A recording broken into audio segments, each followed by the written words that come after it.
Hello दोस्तों, BSTC second year students के साथ में इतनी कुछ ज़्यादती हो रही है। लगातार आप देख रहे हैं कि एक के बाद में एक के बाद में एक मुसीबतें सामने आई जा रही है। और आज जो संस्कृत का पेपर नया आया है वो दोस्तों एग्जामिनर ने जम के अपनी भड़ास निकाली है। एक भी क्वेश्चन नॉर्मल नहीं पूछा गया है। आप ये देखिए कि आपने संस्कृत में अगर पीएचडी कर रखी है तब भी एक बार तो आप पूरा पेपर देख करके आपका दिमाग हिल जाने वाला है। पहले जो पेपर लीक हुआ था वो पीछे के सालों के पैटर्न के अनुसार ही था। ये वाला भी काफ़ी सिमिलर है पीछे वाले पैटर्न के अनुसार, बट क्वेश्चंस का लेवल इतना हार्ड कर दिया गया है कि आपने अगर संस्कृत में बहुत अच्छी प्रकार से पूरे साल अगर आपने संस्कृत ही सब्जेक्ट पढ़ा है कि आपने अगर संस्कृत में बहुत अच्छी प्रकार से पूरे साल अगर आपने संस्कृत ही सब्जेक्ट पढ़ा है, बट फिर भी तब भी लिटरली पासिंग मार्क्स नंबर लाना भी आपके लिए एक बड़ी चुनौती बन जाने वाला है। यहाँ पर आप देखेंगे पूर्णांक 60 नंबर का जो पेपर है इसमें पासिंग मार्क्स कितने चाहिए, तो 24 नंबर आपको संस्कृत में पासिंग मार्क्स चाहिए। अगर बाकी सब्जेक्ट्स में आपके ठीक मार्क्स रहते हैं और इसमें अगर 23 नंबर 22 नंबर ऐसे रहता है तो बाई ग्रेस आपको पास कर दिया जाने वाला है। तो ये थोड़ा सा आपको जान लेना है। उसके अलावा पेपर का लेवल आप यहाँ पर देख लीजिए। क्वेश्चंस को आप देखेंगे तो एक भी क्वेश्चन लिटरली मैंने जब पेपर देखा तो मुझे खुद को नहीं आ रहा यार, एक भी प्रश्न नहीं आ रहा, यहाँ ना ही ऑप्शनल आ रहे हैं ना ही बड़ा आ रहा। और यहाँ के जब सारे क्वेश्चन हार्ड लगे तो एक नॉर्मल आदमी क्या करेगा, लास्ट वाले जो क्वेश्चन थे उन दोनों पर जाएगा कि 6-6 नंबर के 12 नंबर के जो क्वेश्चन आने थे तो वो आने हैं, तो उसको चेंज करके यहाँ पर 5-5 नंबर का पैटर्न किया, 5-5 नंबर वाले करे। और यहाँ पर आप देखेंगे कि वाक्य का संस्कृत अनुवाद करने को लेकर के बात करी।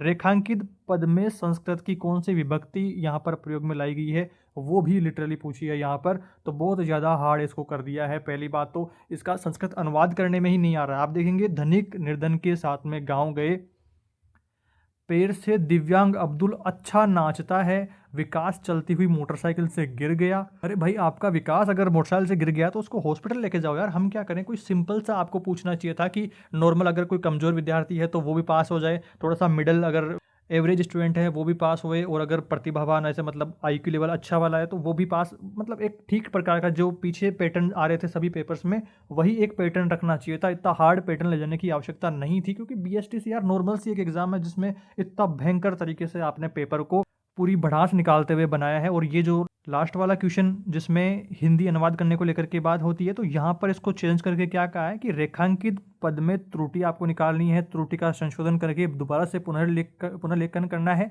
और सूत्र भी लिखना है कि कैसे आपने संशोधन करा, वो बाकी सारी चीज़ें।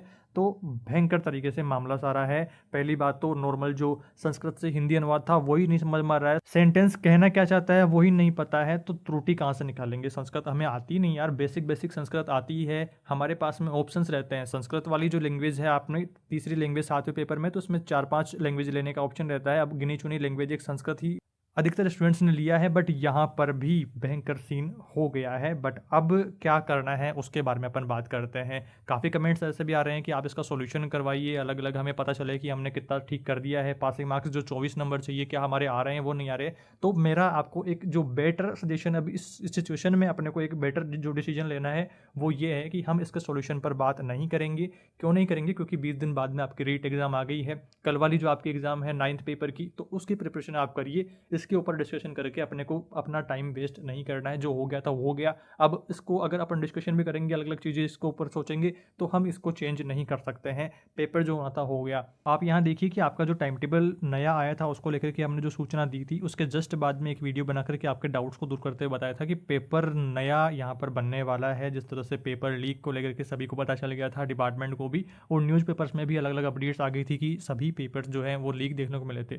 चांसेस बहुत ज़्यादा हो रहे थे कि आपके जो बाकी के इंग्लिश और गणित हिंदी उनकी भी एग्ज़ाम्स पोस्टपोन्ड हुए, बट एग्ज़ाम हो चुकी थी तो उसका थोड़ा सा यहाँ पर ज़्यादा खर्चा डिपार्टमेंट को उठाना पड़ सकता था, तो उसको लेकर के उन्होंने एक्शन नहीं लिया और आपके संस्कृत वाले पेपर में पूरी भड़ास निकाली है। जो कि मैं कहूँगा कि ऐसा करने की ज़रूरत नहीं थी। एक बेसिक पेपर दे देना चाहिए था कि नॉर्मल स्टूडेंट भी पास हो जाए यार। हमने जो संस्कृत को लेकर के जो तैयारी करी थी, अलग अलग क्लासेस में अलग अलग जो टॉपिक्स थे हमने कवर करे, जो मोस्ट ऑफ द टॉपिक्स थे यूनिट को कवर करने वाले सभी को हमने पढ़ा था। बट ये पेपर देखने के बाद में आउट ऑफ सिलेबस ही सारी चीज़ें लग रही है कि क्वेश्चन पूछ क्या रहा है यही जानने में कम से कम 5-10 मिनट लग जाए, 3 घंटे में सोल्व करने वाला पेपर लग ही नहीं रहा है। तो कहीं न कहीं ये डिपार्टमेंट की बहुत बड़ी लापरवाही है कि आपने इतना हार्ड पेपर दे दिया है, पेपर लीक हो गया, चलो कोई बात नहीं, वो सारी चीज़ें हम मैनेज कर रहे हैं। आपने दोबारा एग्ज़ाम पोस्टपोन हमें सेंटर पर बुलाने के बाद में एग्ज़ाम पोस्टपोन करी, फिर उसके बाद में भी चलो हमने यहाँ पर कोई एक्शन नहीं लिया, कोई विरोध नहीं किया, हमने शांति बनाए रखी कि हमारी रीट एग्ज़ाम आ रही है, तो उस चक्कर में चलो एग्ज़ाम पोस्टपोन हो गई है। आपका शिक्षक सम्मेलन वगैरह आपने बहाना बना दिया, तो वो भी चलो चलने हमने जरा ली बात। बट बाद में आप ये देखिए कि यार पेपर आपने जब नया दिया है तो कम से कम ठीक लेवल का आपको देना चाहिए था कि नॉर्मल 5-7 प्रश्न तो स्टूडेंट को आ जाए। यहाँ पर मुझे खुद को एक प्रश्न नहीं आ रहा है यार, स्टूडेंट को तो क्या ही आएंगे, मतलब जिन्होंने 1-2 दिन 3 दिन 5 दिन पढ़ी है तो मुश्किल काम लग रहा है मामला। फिर भी आप लोग अपना सजेशंस कमेंट में दीजिएगा कि आपके कितने क्या क्वेश्चन ठीक ठाक हो रहे हैं। इस पेपर को लेकर के लास्ट में मेरा आपको मैसेज यही है कि अब जो हो गया उसको छोड़ करके आपको अगले लास्ट पेपर की तैयारी पर फोकस करना है, फिर उसके बाद में रीट की तैयारियों पर लग जाना है। इसका जो रिजल्ट आएगा, रिजल्ट मार्च के लगभग आ जाना चाहिए, रीट के तुरंत बाद ही रिजल्ट आएगा लगभग, तो उस टाइम पर अपने को पता चलेगा कि क्या सारा सीन है। तो इसको एक बुरे सपने की तरह भूलो और नेक्स्ट पेपर की तैयारी करो, उसको जल्दी से कंप्लीट करके आप लोग रीट की तैयारियों में जुट जाइए। बाकी इसके रिगार्डिंग या और किसी टॉपिक को लेकर के अगर आपके कोई डाउट्स रहते हैं तो आप मुझे कमेंट में जरूर बताना, आगे आने वाले वीडियो में अपन उस पर डिस्कशन कर लेंगे। मेनली आपका 9th पेपर था तो साइंस काफ़ी स्टूडेंट ने लिया है, काफ़ी के SST है, तो दोनों को लेकर के हमने कंप्लीट क्लासेस डाल रखी है, तो उनका पेपर आई थिंक चेंज नहीं हुआ होगा, तो वही पुराना पेपर रहने वाला है जो बेसिक पैटर्न पहले से चला रहा था। तो अपनी क्लासेस जरूर से देख लेनी है, उनसे आपका क्विक रिवीजन हो जाने वाला है। इस वीडियो में दोस्तों इतना ही। अब लाइक शेयर करने को भी क्या कहूँ यार, आज तो भयंकर सीन है, सबका मूड ऑफ है जितना मैं ऑब्जर्व कर पा रहा हूँ। बट कोई नहीं, आपको नेक्स्ट अपने तैयारी पर फोकस करना है एक पॉजिटिव माइंडसेट के साथ में। Be positive.